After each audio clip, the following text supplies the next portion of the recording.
Hello students, I am Amrita Indoliya, your NEET chemistry mentor. और students, आज अपन स्टार्ट करने जा रहे हैं अपना next part, that is hydrogen. Chapter name is hydrogen और अभी हम इसके बारे में डिस्कशन करने जा रहे हैं, इसकी प्रॉपर्टीज के रिगार्डिंग, व्हाट इज हाइड्रोजन, उसका पीरियोडिक टेबल में प्लेस क्या है और उसकी सारा discussion. So let's begin with the hydrogen part.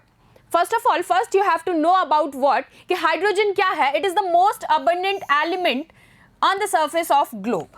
What I said, I repeat, it is the most abundant element on the surface of globe and it is also considered as a future source of energy. See, clear? It is considered as a future source of energy and the most abundant element in the universe. कौन है ये? Hydrogen. अब आप सोचिए कि hydrogen की यहाँ इतनी वैल्यू है, लेकिन पीरियोडिक टेबल में इतनी वैल्यू होने के बाद भी इसको अभी तक भी कोई एक परफेक्ट एग्जिस्टेंस प्लेस नहीं मिला है। इट इज ऑल्सो एन वेला, नॉट एन वेला कैंडिडेट, बट हाइड्रोजन का प्लेस अभी तक डिसाइड नहीं हुआ है in a periodic table. So what I said, again I repeat, it is the most abundant element on the surface of globe, it is a future source of energy and it is the most abundant element in the universe also. Clear? हाँ जी, तो देखिए, ये जो Antony लेवेसेयर थे, मैंने आपसे क्या कहा, हमारे हाइड्रोजन के बारे में जिन्होंने ये कॉन्सेप्ट दिया हाइड्रोजन को लेके, वो कौन थे जनाब? एंटनी लेवेसेयर। बिल्कुल याद रख लो इनको, इनके ऊपर पूछा गया है क्वेश्चन। और कब? 1783 में इन्होंने हाइड्रोजन के कॉन्सेप्ट को लेके हमें इंडिविजुअली हाइड्रोजन को सेपरेट करके बताया कि हाँ जी, हाइड्रोजन का एग्जैक्टली एग्जिस्टेंस क्या है। शुरुआत में क्या माना जाता था, इन्होंने ही डिस्कवर किया था कि वाटर एक कंपाउंड है जो किससे बनता है? ऑक्सीजन और हाइड्रोजन से। जैसा कि आपको फॉर्मूले से भी पता है, दैट इज H2O। तो हमने कहा यहाँ पर हाइड्रोजन भी यूज होता है और ऑक्सीजन भी। मोल्स पे हम बाद में जाएंगे। तो मैंने कहा, इन्होंने यही बताया कि जो वाटर है वो बेसिकली एक कंपाउंड है जो किस किस की मिक्सिंग से बनता है? Oxygen and hydrogen. लेकिन इन्होंने इस चीज को भी स्पेसिफाई किया कि ग्रीक लैंग्वेज के अकॉर्डिंग हाइड्रोजन का मतलब क्या है। Hydro means water and gene means it is a producer. You all know about that from the biology term also, कि जीन का मतलब क्या है? That is a producer and hydro water. So हमने इसको बोला as it produces water on burning with oxygen, कि oxygen के साथ हाइड्रोजन कब बनता है? जब कभी भी आप ऑक्सीजन को बर्न करेंगे वाटर के साथ, as it produces water on burning with oxygen. बात समझ में आई? सो यहाँ से होल ओवर आपका एक कॉन्सेप्ट आया हाइड्रोजन को लेके। कौन थे वो जनाब? एंटनी लेवेसेयर। इन्होंने बताया, सबसे पहले इन्होंने वाटर मॉलिक्यूल को लिया, कहा कि ये हाइड्रोजन और ऑक्सीजन की मिक्सिंग से बनता है। इंडिविजुअली हाइड्रोजन कैसे बनेगा? तो इन्होंने कहा as it produces water on burning with oxygen and hydrogen, in simply terms in the Greek language we said hydro means water and gene is a producer. So clear है यहाँ तक बात? चलिए next, after this come to the next. First you have to learn about what before 17th century hydrogen की जगह water को consider किया जाता था as an element. Water, H2O। I think इसमें हाइड्रोजन का यूज हो रहा है। Exactly, it's visible to you all. तो आप यहां पर कह रहे हैं कि वाटर को एज अ एलिमेंट काउंट किया जाता था 17th सेंचुरी से पहले तक। कौन थे वो जनाब? वो थे हेनरी कैवेंडिश, जिन्होंने इसके बारे में डिस्कशन किया। But water is made by what? Water is made by burning of hydrogen. जब आप हाइड्रोजन को बर्न करते हैं तब वाटर जनरेट होता है, which discarded idea of water considered as an element. So इस वजह से क्या हुआ, क्योंकि वाटर किससे जनरेट हो रहा है? जब आप हाइड्रोजन को बर्न कर रहे हैं तब वाटर का जनरेशन हो रहा है, इसलिए इन्होंने इसको नेक्स्ट एलिमेंटेशन से हटा दिया था और इस ऑप्शन को भी डिस्कार्ड कर दिया गया था, इस सब्जेक्ट को, कि आप वाटर को एज अ एलिमेंट काउंट करेंगे। So discovered that water is a compound. Water को क्या कहा गया फिर? कि वाटर एक कंपाउंड है जो किसके कॉम्बिनेशन से बनता है? Oxygen and hydrogen. And you all know about the formula of water, that is H2O। So it's simply a combination of what? Hydrogen and oxygen. और आपको पता भी है कि ग्रीक वर्ड में अगर मैं बात करूँ और नहीं भी पता है तो आप जान जाएंगे कि ग्रीक लैंग्वेज में हाइड्रोजन का जो कॉम्बिनेशन है वो एग्जैक्टली कैसे है? Hydro means water, see, and gen means producer. So ये है क्या exactly? It's an water producer. जब आप हाइड्रोजन को बर्न कर रहे हैं तो वाटर जनरेशन हो रहा है। So it's simply in Greek language it is a water producer. So we call hydrogen as an element in the periodic table as it produces water on burning with oxygen. अब ये जो सारा discussion था ये किन्होंने बताया था? Mister Antoine Lavoisier. What I said again I repeat, Antoine Lavoisier, ये थे वो जनाब। सी, आइए next, throughout a periodic table, अभी मैंने आपसे कहा अगर मैं रफली आपको पीरियोडिक टेबल का एक आइडिया देती हूं इन अ बेसिक्स, तो आप कहेंगे कि मैम ये जो लास्ट पार्ट था ये अभी तक आपको सबको याद हो चुका है, इधर आप एस ब्लॉक कह रहे थे, इधर आपने पी ब्लॉक कहा था, इन बिटवीन दोज एक बड़ा सा ब्लॉक एलिमेंट था जिसे आप डी ब्लॉक कह रहे थे। अब यहाँ पर मैं बात कर रही हूँ ना कि इन सारे एलिमेंट्स की, भाई ये हाइड्रोजन का प्लेस कहाँ पर है, ये हाइड्रोजन कहाँ रखा गया है। इनिशियल के पीरियोडिक टेबल में जब आपने देखा होगा पुरानी पीरियोडिक टेबल्स में, तो आप कहते थे कि हाइड्रोजन की जो एग्जिस्टेंस थी वो यहाँ थी एस ब्लॉक एलिमेंट्स में ऊपर, लेकिन जो रिसेंट डिस्कवरीज हुई, जो मॉडर्न डिस्कवरीज हुई, उसके बाद पता चला कि हाइड्रोजन का तो कोई एग्जिस्टेंस है ही नहीं एग्जैक्टली पीरियोडिक टेबल में। सो उन्होंने क्या किया, उसको जस्ट एक सेंटर में पुट कर दिया, लाइक अ बिंदी। किसका? हाइड्रोजन को उन्होंने बीच में सेंटर में प्लेस कर दिया, उसको एग्जिस्टेंस दी, लेकिन पीरियोडिक टेबल में नहीं दी, in between, not in between, just above the table molecules. So अब हाइड्रोजन क्या है, एक चीज और है जो इंपॉर्टेंट है, मैं आपको बताना चाहूंगी कि hydrogen is the single candidate, single element जिसके अंदर न्यूट्रॉन नहीं पाया जाता। क्या एब्सेंट होता है इसके अंदर न्यूट्रॉन एब्सेंट होता है। हाइड्रोजन के अंदर अगर आप बात करें तो एक प्रोटॉन प्रेजेंट होता है और एक इलेक्ट्रॉन भी प्रेजेंट होता है, but there is no neutron, so you can say also zero neutrons. Clear? आइए, अब अगर हाइड्रोजन सीधा स्ट्रक्चर ऑफ हाइड्रोजन है ये, अगर मैं हाइड्रोजन से इलेक्ट्रॉन डोनेट कराती हूं, क्या कहा है मैंने, हाइड्रोजन से एक इलेक्ट्रॉन आप लूज कर रहे हैं, तो आप मुझे एक बात बताइए, जब आप हाइड्रोजन से इलेक्ट्रॉन लूज करवा रहे हैं तो क्या वहां पर कैटायन बनेगा या एनायन बनेगा? I hope you all no कि वहां पर क्या होगा, जनरेशन होगा कैटायन का, जिसको आप कहते हैं हाइड्रोजन कैटायन, और in simple you also say that proton. Clear? और इसी की जगह अगर मैं रिवर्स ऑर्डर में बात करती हूं कि यहां मैंने इलेक्ट्रॉन डोनेट ना करने की जगह मैं यहां पर एक इलेक्ट्रॉन इसके अंदर ऐड कर रही हूं, मींस कि मुझे इलेक्ट्रॉन की जरूरत है, यहां पर मैंने एक इलेक्ट्रॉन लिया और उसमें ऐड कर लिया, सो हाइड्रोजन ने एक्सेप्ट किया है इलेक्ट्रॉन आउटर शेल से।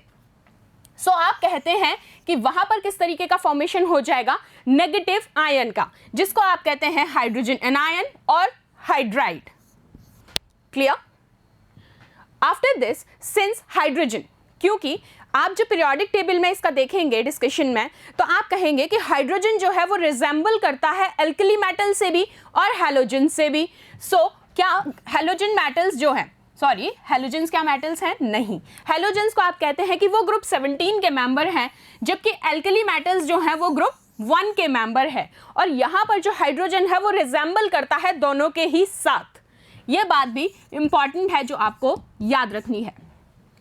आफ्टर दिस, अब आप देखिए, अभी मैंने आपसे कहा था कि हाइड्रोजन को एग्जैक्टली तो कोई प्लेस मिला है नहीं, उसको यहाँ पर कहाँ रख दिया है, जैसे आपके घर में भी हम लोग भी सब लोग आप ट्राई करते हैं कि आप बिंदी लगाते हैं इन अ सेंटर, वहीं देखो हाइड्रोजन क्या है, पीरियोडिक टेबल के माथे का टीका बन गया है। अब ये देखिए हाइड्रोजन की प्लेस कहाँ है पीरियोडिक टेबल में, सी हियर इट इज, ये रहा आपका हाइड्रोजन। अब हाइड्रोजन का जो सिंबॉलिक रिप्रेजेंटेशन होता है वो होता है H। क्या सिंबॉलिक रिप्रेजेंटेशन होता है? H। अगर एटॉमिक नंबर की मैं बात करूं आपसे हाइड्रोजन को लेके, तो आप कहेंगे इसका एटॉमिक नंबर होता है 1, और एटॉमिक मास की अगर आपसे बात की जाए तो आपको याद रखना है दैट इज 1.008, और you also can say nearly about to 1। So ये तीन चीजें भी आपको याद रखनी है कि हाइड्रोजन का नेम, हाइड्रोजन का symbolic representation is simply H, atomic number is 1 and the atomic mass is 1.008। Next, अब हमको क्या करना है, अभी हमने हाइड्रोजन का एक जनरल डेटा लिया पहले कि ठीक है हाइड्रोजन का एग्जिस्टेंस क्या है, उसका एटॉमिक नंबर, उसका एटॉमिक मास, और पीरियोडिक टेबल में उसका प्रेजेंस क्या है, प्लस उसके अंदर कितने इलेक्ट्रॉन्स प्रेजेंट हैं, कितने प्रोटॉन्स, कितने न्यूट्रॉन्स, ये सब हमने डिस्कस किया। अब हमको क्या करना है, क्योंकि अभी मैंने आपसे कहा कि हाइड्रोजन रिजेंबल करता है किस किस से, एक तो हैलोजन फैमिली से और दूसरा एल्कली मेटल्स के साथ। सो सबसे पहले हम एल्कली मेटल्स के साथ हाइड्रोजन की रिजेंबलेंस देखते हैं।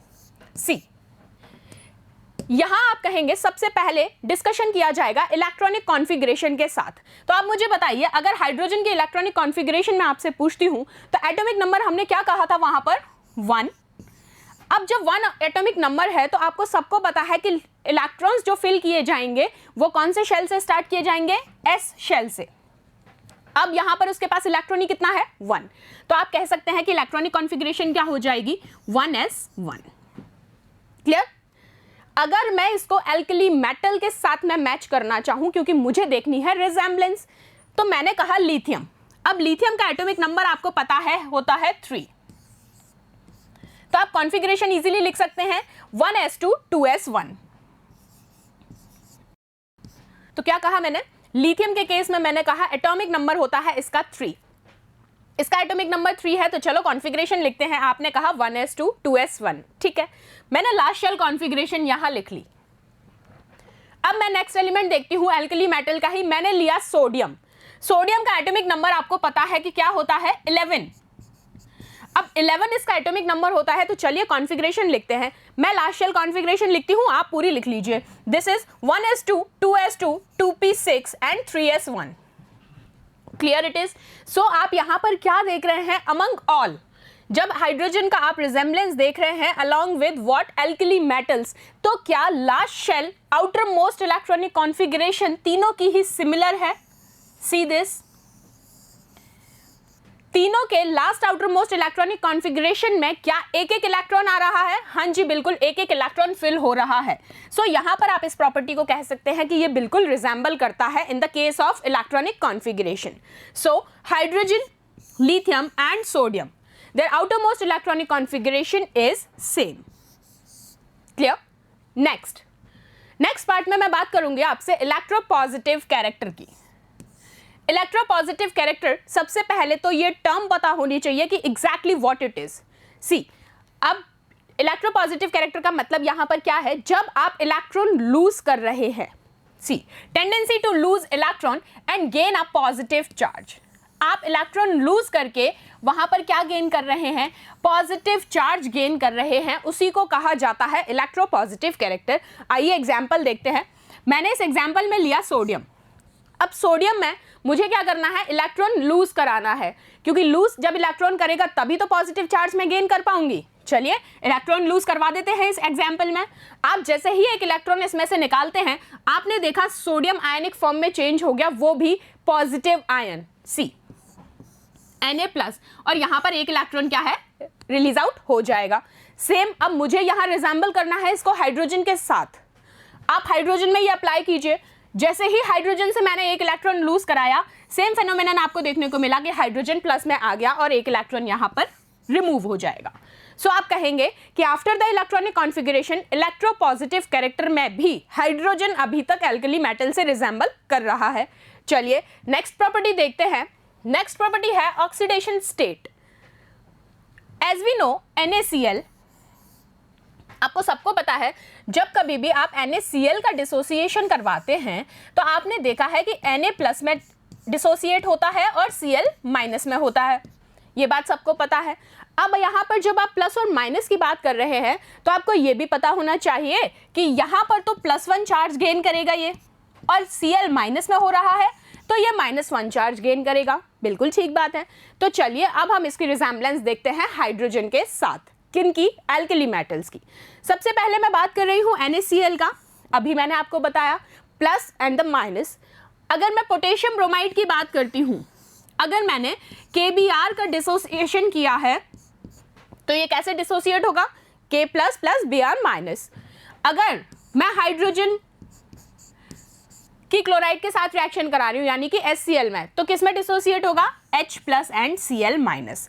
तो क्या यहाँ पर आपको तीनों एल्कली मेटल्स की जब रिजेम्बलेंस देख रहे हैं आप हाइड्रोजन के साथ, तो कह रहे हैं कि यहाँ जो चार्ज आ रहा है वो कितना आ रहा है, that is +1। In all the 3 states it is +1। Clear? So यहां आप ये भी कह सकते हैं कि हाँ जी, जो नेक्स्ट प्रॉपर्टी है दैट इज ऑक्सीडेशन स्टेट, वो भी रिजेंबल करती है एल्कली मेटल्स के साथ। So oxidation state of hydrogen is same as that of potassium and sodium, that is alkali metals. चलिए नेक्स्ट पॉइंट पे चलते हैं। इसके बाद नेक्स्ट प्रॉपर्टी क्या कहती है, अब हमें कॉम्बिनेशन देखना है इसका इलेक्ट्रोनेगेटिव एलिमेंट्स के साथ। अभी हमने एक टॉपिक डिस्कस किया था इलेक्ट्रोपॉजिटिव कैरेक्टर्स, ठीक है। अब हम इसकी कॉम्बिनेशन इलेक्ट्रोनेगेटिव एलिमेंट्स के साथ देखते हैं। सबसे पहले ये देखिए कि जो एल्कली मेटल्स हैं कौन कौन, सोडियम, पोटेशियम, इन दो की मैं यहाँ बात कर रही हूँ। जब कभी भी आप जब इनका ऑक्सीजन से रिएक्शन करवाएंगे, what I said I repeat it again, जब सोडियम और पोटेशियम का रिएक्शन आप ऑक्सीजन से करवा रहे हैं तो वहाँ ऑक्साइड्स फॉर्म होता है। So same in the case of hydrogen also, जब कभी भी हाइड्रोजन ऑक्सीजन के साथ रिएक्ट करेगा तो आप वहाँ कहेंगे हाइड्रोजन ऑक्साइड बनेगा, जिसको आप कहते हैं H2O, that is your water. Clear. अब यहाँ पर क्योंकि हमने बात कही है आपसे, मुझे देखना है कॉम्बिनेशन किसके साथ, इलेक्ट्रोनेगेटिव एलिमेंट के साथ, इसलिए मैंने यहाँ पर ऑक्सीजन को यूज किया है, क्योंकि ऑक्सीजन जो है वो इलेक्ट्रोनेगेटिव एलिमेंट है। रिएक्शन करवाते हैं, देखिए मैंने यहाँ पर सोडियम की ऑक्सीजन से रिएक्शन करवाई और फॉर्मेशन किसका किया है, ऑक्साइड का, that is Na2O। Clear. Same in the case of potassium, that is K2O, and same in the case of hydrogen, that is H2O। सो हम कह सकते हैं कि हाँ जी, ये प्रॉपर्टी भी इसकी एग्जैक्टली रिजेंबल करती है एल्कली मेटल्स के साथ। Next, alkali metals sodium and potassium, पहले हमने ऑक्सीजन के साथ रिएक्शन कराई थी, अब आप करवा रहे हैं हैलोजेंस के साथ रिएक्शन, ठीक है। ऑक्सीजन में ऑक्साइड बना, हैलोजेंस के साथ जब आप रिएक्शन कराएंगे तो ये फॉर्म करेंगे बेटा, हैलाइड्स का फॉर्मेशन होगा वहां पर।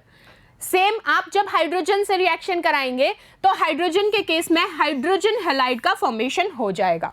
कैसे होगा ये देखिए, आपने कहा कि मैं सोडियम की रिएक्शन करवा रही हूं किसी भी हैलोजन के साथ, और हैलोजन को आप रिप्रेजेंट करते हैं X से। क्लियर। अब X की जगह पर मैं यहां पर कोई भी हैलोजन ले सकती हूं। फॉर एग्जाम्पल मैं यहां पर ले लेती हूं क्लोरीन। क्लियर। अब Na+Cl, मैं इसका जब कॉम्बिनेशन कराऊंगी तो क्या फॉर्मुलेशन होगा, I think this is NaCl, yes it is. Same in the case of KCl, तो आप कहेंगे कि क्या होगा कॉम्बिनेशन, KCl, K+Cl, और यहां पर ये पॉजिटिव आयन बनेगा और Cl जो है वो नेगेटिव आयन बनेगा। अब रिजेंबलेंस आपको किसके साथ देखनी है, हाइड्रोजन के साथ, क्योंकि फॉर्मेशन आप किसका कर रहे हैं, हैलाइड का। तो हैलाइड के फॉर्मेशन में आपने कहा मैंने हाइड्रोजन की रिएक्शन करवा दी है क्लोरीन के साथ, आपने कहा हाइड्रोजन है मेरा प्लस स्टेट में और Cl है माइनस स्टेट में, और फॉर्मेशन हो जाएगा हाइड्रोजन हैलाइड का, that is hydrogen chloride. Clear. चलिए एक रिजेंबलेंस हम और देखते हैं सल्फर के साथ, पहले ऑक्साइड देन हैलाइड, अब मैं बात करूंगी सल्फाइड की। अब जब सल्फाइड का केस मैं लूंगी तो आप मुझे बताइए कि मुझे यहां पर रिएक्शन किसके साथ करवाना होगा, शायद सल्फर के साथ, क्योंकि सल्फाइड का फॉर्मेशन करना है। एग्जैक्टली। तो आप ये देखिए, जब सोडियम और पोटेशियम की रिएक्शन मैं करवा रही हूं सल्फर के साथ, see the example also, sulphur के साथ रिएक्शन करवा रही हूं, आपने कहा मैम सल्फाइड फॉर्म हो जाएगा, ठीक है, लेकिन मुझे ये बताइए अगर मैं यहां पर एल्कली मेटल्स ना लेके मैं यहां पर हाइड्रोजन लेती हूं तो फॉर्मेशन क्या होगा, आप कहेंगे मैम वहां भी फॉर्मेशन हाइड्रोजन हैलाइड का हो जाएगा। बिल्कुल सीधे एग्जाम्पल, आपने यहां कहा सोडियम की रिएक्शन करवा रहे हैं आप किसके साथ, सल्फाइड के साथ, दिस, तो आपने कहा यहां पर Na2S बन गया। क्या यहां पर मुझे 2 मोल लेने पड़ेंगे रिएक्शन बैलेंस करने के लिए, बिल्कुल। अब सेम आप पोटेशियम के केस में ले सकते हैं और सेम आप हाइड्रोजन के केस में, that is K2S and H2S, hydrogen sulphide. क्यों मैंने ये 3 एलिमेंट्स ही लिए, पहले जब ऑक्साइड की बात की तो ऑक्सीजन लिया, हैलोजेंस की बात की, हैलोजेंस में मैंने क्लोरीन ले लिया, सल्फाइड की मैंने बात की तो सल्फर ले लिया। क्यों लिए मैंने ये 3 एलिमेंट्स, क्योंकि बेटा मैं डिस्कशन में ले रही हूं आपके साथ इलेक्ट्रोनेगेटिव एलिमेंट, तो मैं वही लूंगी जो इलेक्ट्रोनेगेटिव कैरेक्टर कंटेन करते हैं, तो आप कहेंगे सल्फर भी इलेक्ट्रोनेगेटिव एलिमेंट होता है। नेक्स्ट, अब इसके बाद अब आपने रिजेंबलेंस इनकी देख ली, लेकिन अब हमें इनकी कुछ प्रॉपर्टीज अलग देखनी है इलेक्ट्रोलिसिस प्रोसेस के थ्रू। तो सबसे पहले हम डिस्कस करेंगे लिबरेशन एट कैथोड। आइए, if we carry out the electrolysis of NaCl, why we use NaCl all the time, because यहाँ डिस्कशन में है एल्कली मेटल से रिजेंबलेंस चल रही है, इसलिए सो मैंने कहा मैं NaCl का इलेक्ट्रोलिसिस करवा रही हूँ, ठीक है। तो अब यहाँ इलेक्ट्रोलिसिस प्रोसेस में पहले आप देखिए कि ये एक चैम्बर है, उस चैम्बर में मैंने नीचे सोडियम क्लोराइड का सोल्यूशन ले रखा है। Sodium chloride, hope you all know that is NaCl, ठीक है। अब आपने ये सॉल्यूशन इस कंटेनर में लिया, अब यहाँ मुझे इलेक्ट्रोलिसिस प्रोसेस कराना है, तो यहाँ मुझे शायद इलेक्ट्रोड्स का भी जरूरत होगा, बिल्कुल होगा। आपने एक कैथोड प्लॉट किया और एक एनोड इलेक्ट्रोड लगा दिया।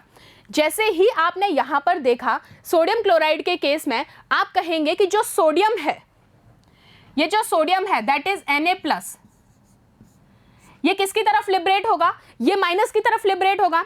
Na+ किसकी तरफ लिबरेट होगा, माइनस की तरफ लिबरेट होगा, और माइनस किसके पास है, कैथोड के पास। तो आपने कहा कि जो सोडियम का लिबरेशन है वो कैथोड इलेक्ट्रोड पे हो जाएगा।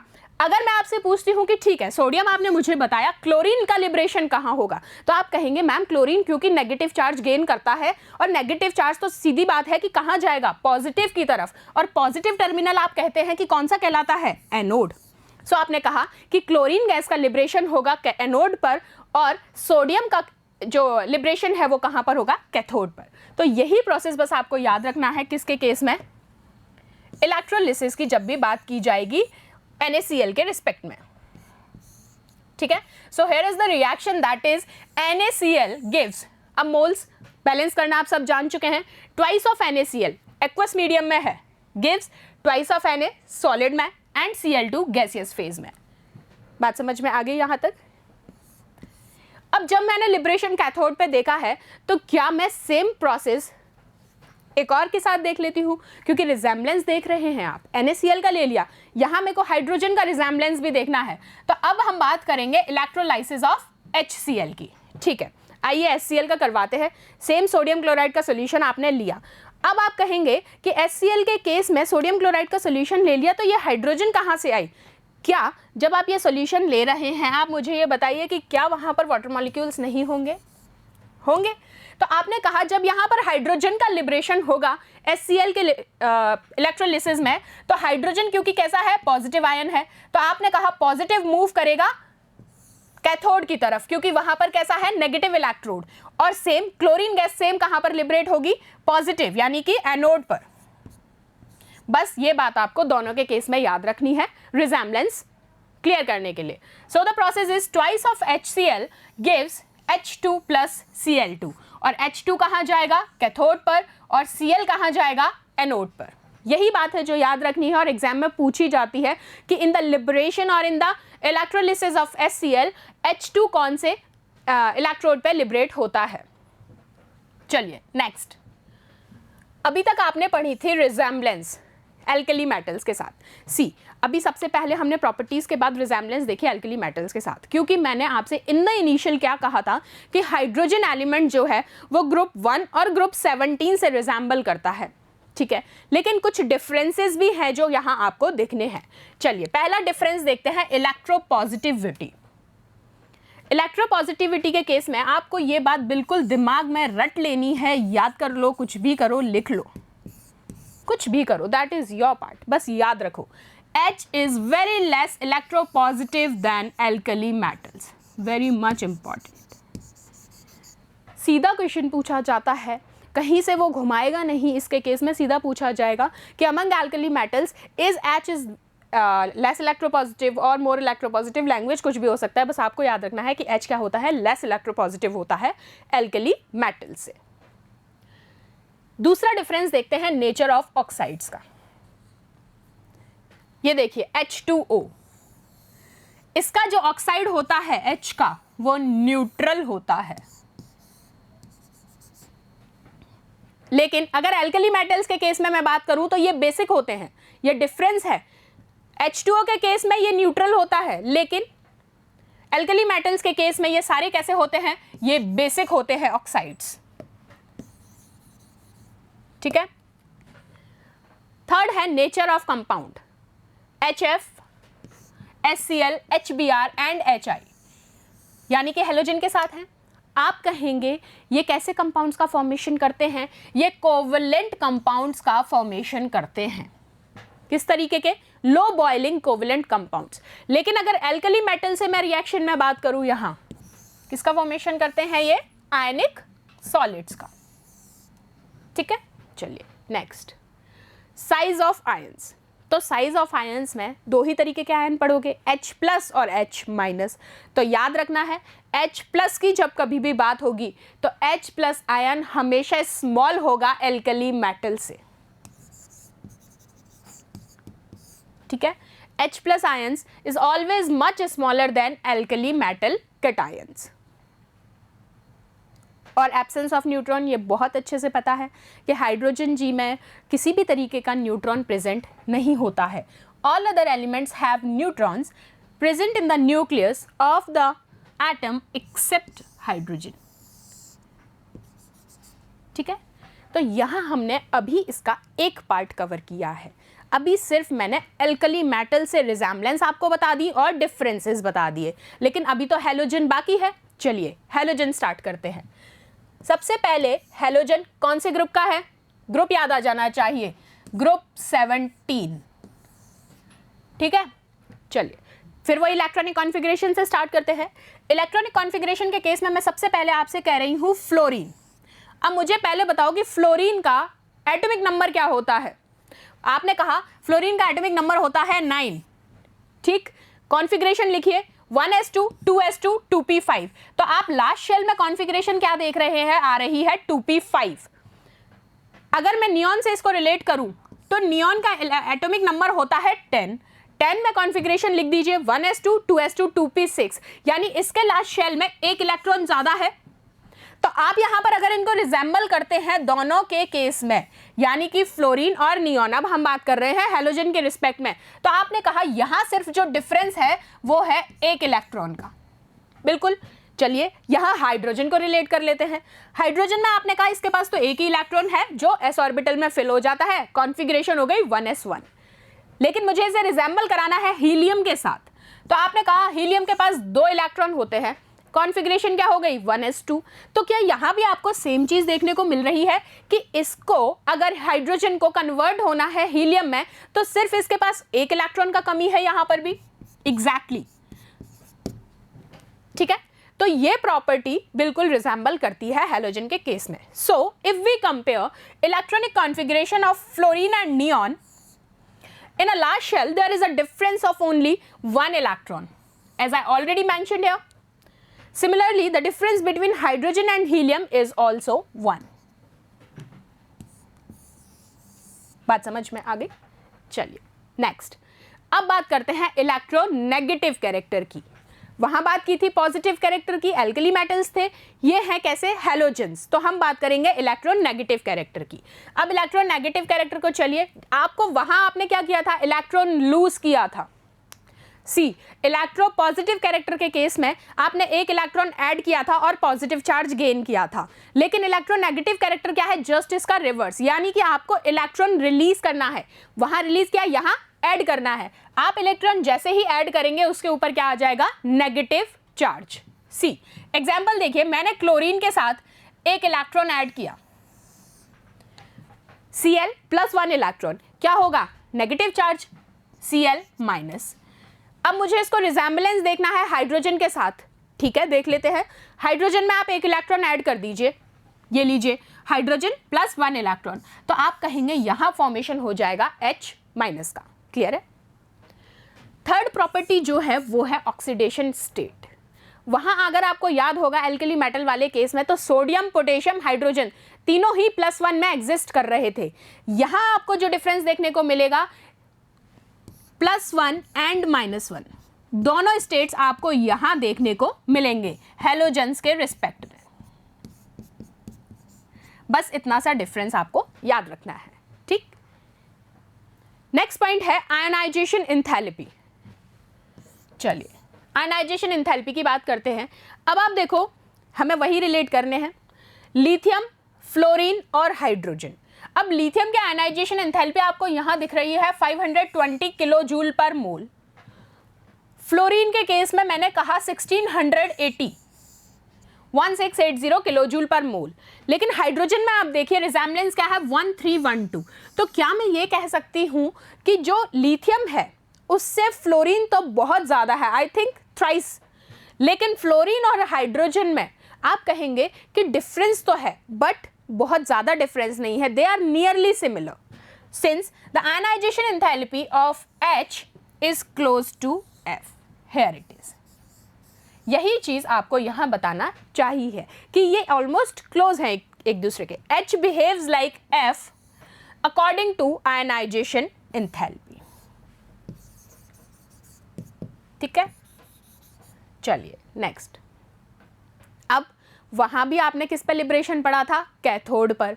यहां लिबरेशन आप पढ़ेंगे एनोड पर. NaCl, Cl2 गैस, लेकिन Cl2 कहां लिबरेट होगा? एनोड पर. और कैथोड पर कौन लिबरेट होगा? सोडियम, यानी कि Na. और NaH की मैं बात करूं, सोडियम हाइड्राइड की मैं बात कर रही हूं यहां पर, तो आप कहेंगे एनोड पर लिबरेशन होगा H2 का और कैथोड पर लिबरेशन होगा सेम सोडियम का. सिर्फ इतनी सी बात यहां याद रखनी है, सेम प्रोसेस है. रिजेम्बलेंस ही तो देख रहे हो हैलोजेंस के साथ. नेक्स्ट पॉइंट है atomicity and non metallic character. तो इस बात को बहुत अच्छे से दिमाग में डाल लो. They are diatomic and typical non metals. इतनी सी लाइन है और ये लाइन क्वेश्चन देती है. क्या है ये? Those are diatomic and typical non metals. चलिए next, formation of similar type of compounds. अभी हमने एल्कली मेटल से रिजेम्बलेंस देख ली, अब हमने हैलोजन से भी देख ली. ये पार्ट हो गया यहाँ पर ख़त्म. अब हमें जो हाइड्रोजन को लेके कुछ प्रॉपर्टीज़ में अलग से पढ़ना है वो क्या है कि ये कुछ सिमिलर टाइप के कंपाउंड्स बनाते हैं. चलिए देखते हैं. Halogen reacts with many element to give halides. Similarly, hydrogen react with different element to give hydrides. Halogen halide जब रिएक्शन करता है एलिमेंट्स के साथ तो वो हमें हैलाइड्स देता है, लेकिन हाइड्रोजन के रिस्पेक्ट में हमें हाइड्राइड्स का फॉर्मेशन होता है. चलिए एग्जाम्पल देखते हैं. हैलाइड्स के केस में कौन कौन से एग्जाम्पल हैं? CCl4, SiCl4, NCl3. ठीक. और हाइड्राइड्स की मैं बात करूं, CH4, SiH4 एंड NH3. तो ये सीधा सीधा याद रखना है कि जब हाइड्रोजन रिएक्ट करेगा तो हैलाइड बनाएगा और हाइड्रोजन एक्ट करेगा तो हाइड्राइड बनाएगा. सिर्फ इतनी सी बात याद रखनी है. और एग्जाम्पल देख के तुम्हें पिक करना तो आ ही गया है कि क्लोरीन दिख रहा है, मींस हैलोजन की बात हो रही है, तो ये हैलाइड फॉर्मेशन में जाएगा. यहाँ हाइड्रोजन जुड़ रहा है तो हाइड्राइड की बात होगी, हाइड्राइड का फॉर्मेशन हो रहा है. Clear? Next, combination with metals. Hydrogen react with alkali and alkaline earth metals और हमें वहां पर मिलती हैं मेटल हाइड्राइड्स. ये आपके हाइड्रोजन जनाब एल्कली और एल्कलाइन अर्थ मेटल्स के साथ रिएक्ट करके क्या देते हैं? Metal hydrides. इंपॉर्टेंट है क्वेश्चन बेटा, सीधा ऐसे ही पूछा जाता है कि when hydrogen reacts with alkali and non alkaline earth metals what they give as a product. Option में होगा मेटल हाइड्राइड. आपको पिक करना आना चाहिए. अब फॉर्मूले के पॉइंट ऑफ व्यू से भी पूछा जा सकता है कि आपको ये सीधा सीधा एलिमेंट दे दिया हो तो आप कहेंगे अगर एल्कली मेटल से रिएक्शन हो रही है, अब एल्कली मेटल्स भी तुम जान चुके हो, एल्कलाइन अर्थ मेटल भी जान चुके हो, तो मुझे नहीं लगता तुम्हें यहाँ दिक्कत होने वाली है. एल्कली मेटल्स के साथ फॉर्मेशन करेगा NaH और NaCl का, जबकि एल्कलाइन के केस में ये होगा CH2 और CaCl2. ठीक है. चलिए अब हमें हैलोजन के साथ डिफरेंसेस देखने हैं. अभी तक सारी रिजेम्बलेंस देखी थी, उसमें भी डिफरेंसेस पढ़े थे, यहाँ भी पढ़ने पड़ेंगे. देखो बेटा, मैं आपको फिर से एक चीज़ कहना चाहूँगी. Students please keep this in mind and I hope you getting my point. The thing is ना कि हाइड्रोजन चैप्टर बहुत छोटा है. शुरू में इनिशियल में है भी बहुत इजी, लेकिन थोड़े टाइम बाद अभी आप देखेंगे जब इसके रिएक्शन पार्ट पे आएंगे ना तो आप कहेंगे कि रिएक्शंस बहुत इजी है, सिंपल सी रिएक्शन है, प्लस और माइनस में डिसोसिएट हो रहा है, उससे ज़्यादा फर्दर डिसोसिएशन है ही नहीं. बट आपको याद क्या रखना है, इसमें जो मैक्सिमम क्वेश्चन बनता है कि कैथोड पे क्या लिबरेट होगा, एनोड पे क्या लिबरेट होगा. समझ रहे हैं? वेरिएशन सिर्फ इस फेज में आएगा आपके पास, तो वो बात आपको याद रखनी है. चलो डिफरेंसेस में पहला पॉइंट है इलेक्ट्रोनेगेटिविटी.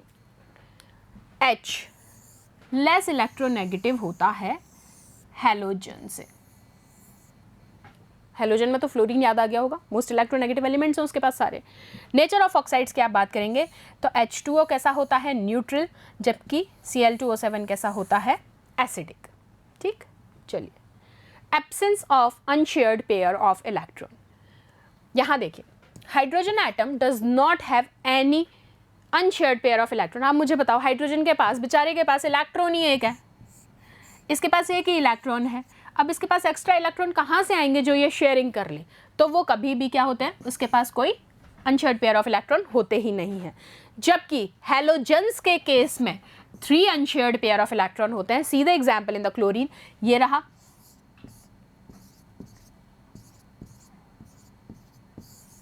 इसके पास क्या होते हैं, 3 unshared pair of electrons present होते हैं। Oxide of H is neutral whereas chloride is acidic. हाँ जी, देखिए अब हम बात कर रहे हैं साइज ऑफ आयंस को लेके।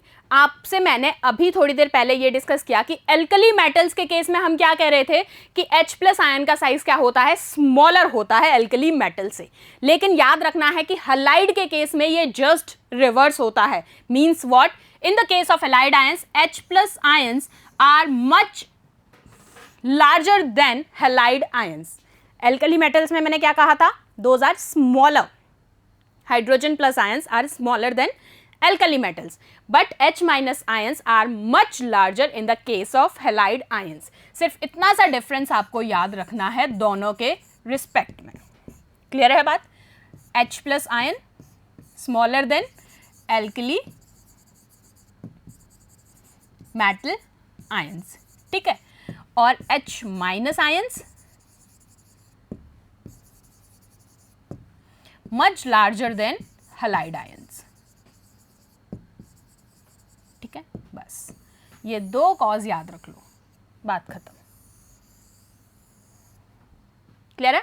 चलिए नेक्स्ट, एब्सेंस ऑफ न्यूट्रॉन। ये फिर से वही बात है, आपको पता है कि सारे एलिमेंट्स के अंदर न्यूट्रॉन होता है, सिर्फ हाइड्रोजन के पास नहीं होता।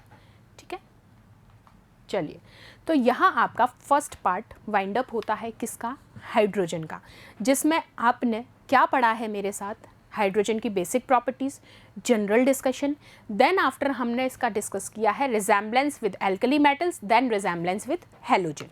अब हम नेक्स्ट सेशन में आपसे नेक्स्ट पार्ट डिस्कस करेंगे। तब तक प्लीज़ इसको थोड़ा सा एक बार और नज़र से निकाल लेना, पढ़ लेना। ईजी चैप्टर है, बड़ा ही प्यारा चैप्टर है, इंटरेस्टिंग है। Thank you so much students.